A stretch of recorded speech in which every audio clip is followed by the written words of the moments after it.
And boom goes the dynamite. Hello, everyone. This is June 13th, 2026, day 2 of the video challenge that I've set for myself to make a video every day until I feel comfortable making videos. And today, as I was sitting down to make this video, I just kind of thought about how difficult it is to commit to doing something brand new. And I don't know about you. I'm not going to pretend that everybody's the same. That's one of the great things about the world, is that we're all different. So not everybody's going to share this, but some people do. Certainly for myself, I tend to have a really difficult time committing to something if I don't know where it's leading to. Where is this going? Is this going to work? Can I see the outcome? What's the destination? Some assurances of what I'm putting my energy into.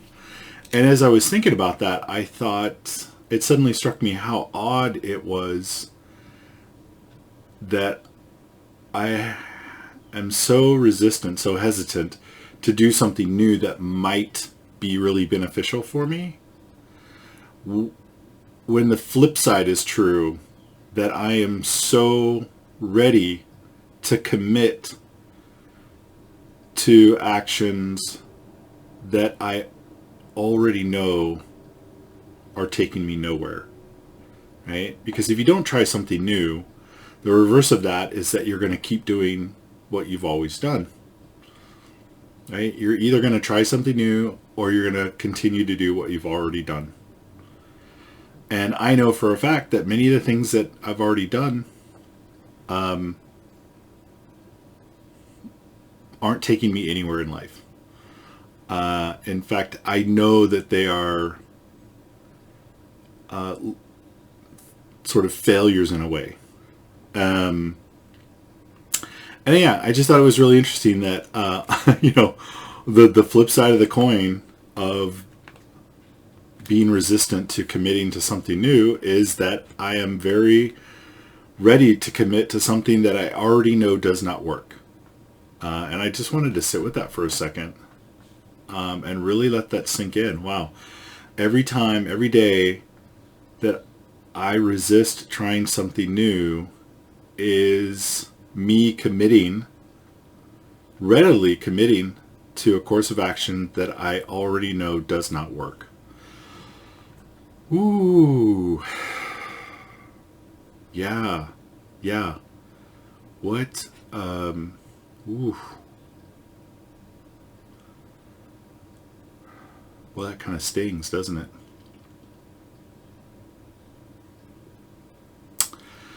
And as I was thinking about this, I picked up a notepad. I was going to kind of maybe jot some thoughts down. And I realized that the very first page of the notepad had been flipped over. I'd already written on it a while ago, I don't know when, and I turned it back over and I looked at what was already written. And the first thing on there is, what lies have I built my life on? What lies have I built my life on? Certainly, when you think about committing to doing things that you know doesn't work, there is something going on. Sorry, I saw something, I wanted to grab it. There is something going on with that, right? I'm telling myself some lies somewhere.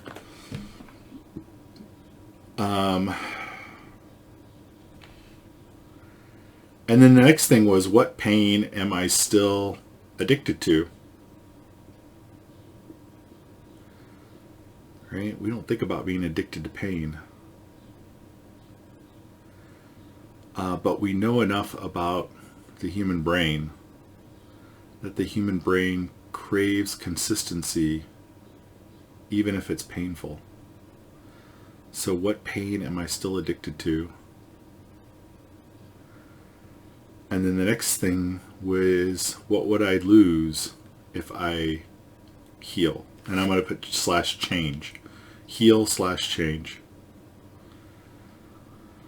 Wow, those are some great questions that I wrote down, I don't know, could have been a year ago, 2 years ago, 3 years ago.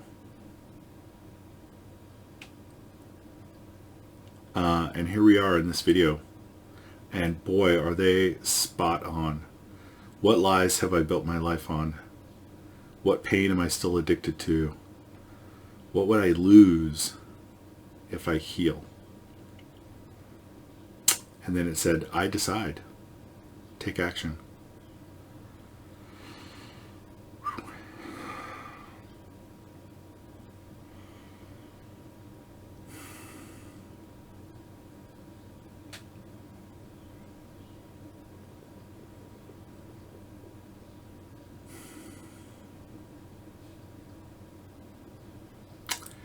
You know, when you think about being a child,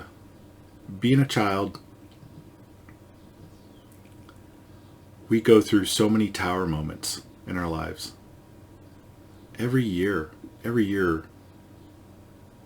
we are rapidly changing, discarding the old, and rushing towards the new. And we look forward to it. We really, as children, we look forward. We grow out of old clothes. We get new ones. We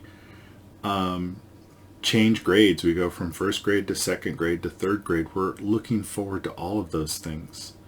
We have toys that maybe a year ago we loved, and now we've, you know, in 1 year we've changed so much. We find those boring and we let those go because they just, you know, we're in a different place in our life now, and we look forward to giving those toys away and getting something new coming into our life.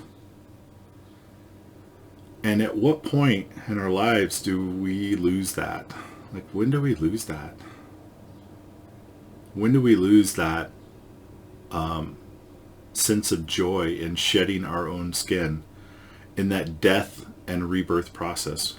You know, at some point we become afraid of change, and we don't want to give those old parts of ourselves away. We want to hold on to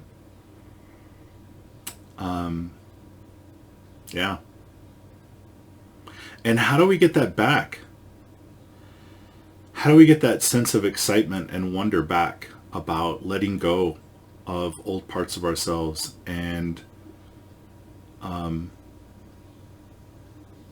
seeing what, to make space for what's new that's coming in? I want to get that back. I want to be able to let go of the old things. I have so many things from my past that I'm holding on to that I need to let go of. Like, I really need to let go of them. They were these wonderful, wonderful parts of my past. You know, like the thing in the background right there. I'm trying to do this on camera. This right in the back. It's a plaque of when I worked on the Dead Rising 2 video game. I used to work in the video game industry. I worked on the Dead Rising 2 video game. I worked at Capcom. And that's when we worked with our Vancouver studio. They weren't our Vancouver studio yet. They were Blue Castle. Just a wonderful group of people. Could not have asked to work with a better group of people. Just really wonderful. Valued my time working with them. Valued the trips that I got to take up to Vancouver to work with them on that game, to bring it to market. And I've already gotten rid of a lot of those parts of my life, but I'm still holding on to some of them too. And you know, as much as I love those mementos, I don't have space for them all, and I need to let some of that go, and it's hard. It is hard. I left the video game industry because I realized that it wasn't feeding my soul. You know, I had gotten to a place in the video game. I'd worked really hard and gotten to a place in that industry that few people ever rise to. And I feel good about all the work that I did. I feel proud of everything I accomplished, but it wasn't feeding my soul. And I didn't know what to do other than I knew that I had to let go and I had to move on. And I didn't know what I was moving on to. And to some extent, I still don't. You know, that was 10 years ago. And I have had quite the journey since then. A journey of self-discovery, a journey of transformation. Yeah. How do we get that excitement back in our lives about letting go of the old? Is it faith? I think when we're children, it's easy to expect new and better things coming into our lives. And I feel as we start to get older, that that faith really starts to dry up.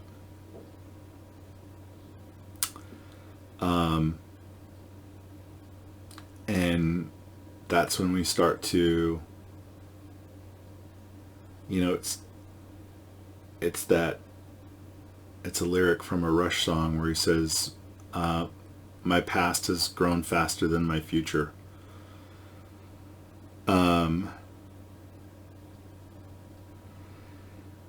And yet there are just countless examples out there of people in all stages of life who have completely transformed their lives and created something brand new.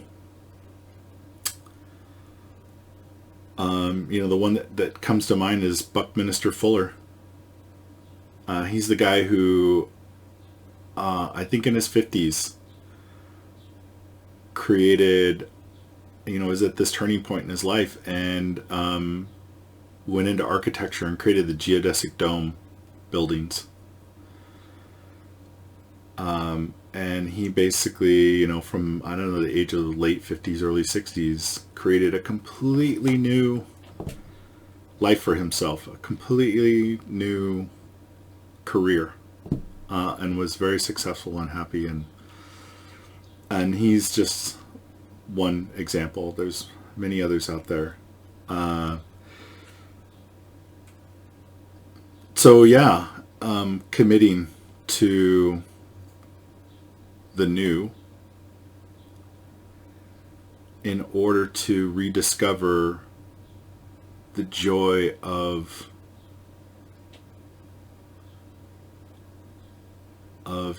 letting go of the old, the excitement of letting go of the old. How to get that back, yeah.